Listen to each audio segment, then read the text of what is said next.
بسم اللہ الرحمن الرحیم۔ السلام علیکم ورحمۃ اللہ وبرکاتہ۔ محترم ناظرین و سامعین، آج کا ہمارا ٹاپک اسلام میں صبر کی فضیلت، آزمائشوں میں کامیابیوں کا راز۔ آج ہم نہایت اہم اور روحانی موضوع پر بات کریں گے، ایسا موضوع جو انسان کی زندگی کا حصہ ہے، اور وہ ہے اسلام میں صبر کی فضیلت، آزمائشوں میں کامیابی کا راز۔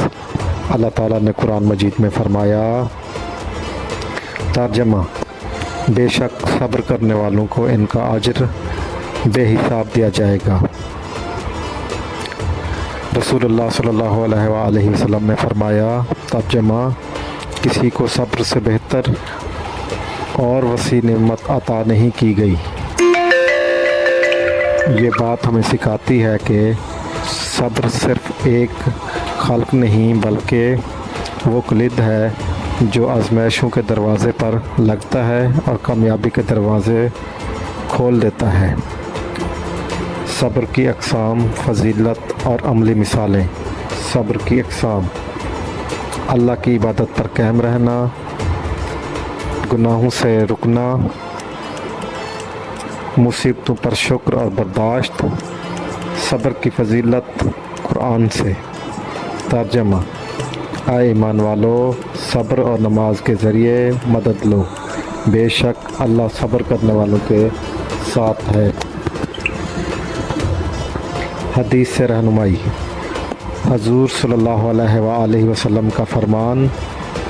ترجمہ: کسی کو صبر سے بہتر اور وسیع نعمت عطا نہیں کی گئی۔ اسی طرح رسول اللہ صلی اللہ علیہ وآلہ وسلم نے فرمایا، ترجمہ: مومن کا ہر معاملہ حیرت انگیز ہے، کیونکہ ہر حال میں وہ خیر پر ہوتا ہے۔ اگر اسے کوئی خوشی پہنچے تو شکر کرتا ہے، اگر کوئی مصیبت پہنچے تو صبر کرتا ہے، یہ دونوں اس کے لیے بھلائی ہے۔ صبر کی حقیقت اور اہمیت۔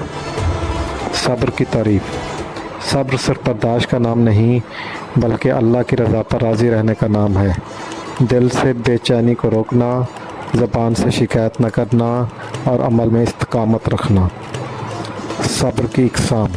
صبر پر طاقت پر صبر، یعنی نماز، روزہ، حج، زکوٰۃ میں مستقل مزاجی۔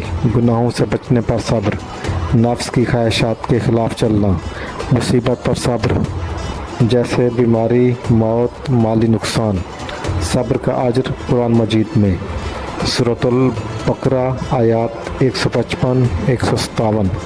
اللہ تعالیٰ صبر کرنے والوں کو اپنی خاص رحمت، ہدایت اور سلامتی کی خوشخبری دیتا ہے۔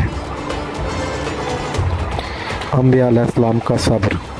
حضرت ایوب کی بیماری پر صبر، حضرت یوسف علیہ السلام کا جیل جانا، بھائیوں کی زیادتی برداشت کرنا، نبی کریم صلی اللہ علیہ وآلہ وسلم کا طائف کے واقعے پر صبر اور بدترین ظلموں کے باوجود معاف کرنا۔ آزمائش اور حکمت اور نجات کا راستہ۔ آزمائش کا مفہوم: آزمائش رحمت بھی ہوتی ہے اور تربیت بھی۔ مصیبت میں مومن کا کردار۔ فوری صبر، ان للہ و انا الیہ راجعون کہنا، دل کو اللہ کی طرف لگانا، صبر کے ذریعے جنت کی بشارت۔ حدیث: جب کسی کا بچہ فوت ہو جائے اور وہ صبر کرے تو اللہ جنت میں اس کے لیے ایک گھر بناتا ہے جس کا نام بیت الحمد ہے۔ صبر کے بغیر نتائج۔ بے صبری بے ایمان کمزور ہوتا ہے، زبان سے کفر نکلتا ہے اور دل اللہ سے دور ہو جاتا ہے۔ صبر کیسے حاصل کریں؟ اللہ کی یاد، ذکر، قرآن، نماز۔ نیک لوگوں کی صحبت۔ نیک لوگوں کی صحبت اختیار کر کے ہم صبر حاصل کر سکتے ہیں۔ آخرت کو یاد کرنا۔ آخرت کو ہم یاد کر کے بھی ہم صبر حاصل کر سکتے ہیں۔ دعائیں جو صبر میں مدد دیتی ہیں، وہ دعائیں جو صبر میں مدد دیتی ہیں وہ پڑھ کر ہم صبر کو یاد کر سکتے ہیں۔ ترجمہ: اے ہمارے رب، ہم پر صبر نازل فرما اور ہمارے قدم جما دے۔ صبر وہ خزانہ ہے جو اللہ اپنے خاص بندوں کو دیتا ہے۔ جو انسان صبر سیکھ لیتا ہے وہ آزمائشوں میں ٹوٹتا نہیں بلکہ نکھر جاتا ہے۔ اللہ کے نیک بندے ہمیشہ صبر کی راہ کو اختیار کرتے ہیں اور دنیا و آخرت کی کامیابی حاصل کرتے ہیں۔ اگر آپ کو یہ ویڈیو اچھی لگی ہو تو ویڈیو کو لائک کریں، سبسکرائب کریں چینل کو، اور اپنی کوئی صبر اگر آپ نے کیا ہے تو ضرور کمنٹس میں آپ آگاہ کریں کہ ہمیں صبر کرنا چاہیے یا نہیں کرنا چاہیے، یا کوئی آپ کا صبر کا چھوٹا سا واقعہ ہے تو ضرور کمنٹس کر کے آپ ہم سے شیئر کریں۔ جزاک اللہ، تاکہ آپ کی بھی رہنمائی ہو، ہماری بھی رہنمائی ہو، اور باقی سامعین کی بھی اس سے رہنمائی ہو۔ ایک اچھی نیت سے آپ کمنٹس میں ضرور اپنی رائے سے آگاہ کیجیے گا۔ جزاک اللہ، اللہ حافظ۔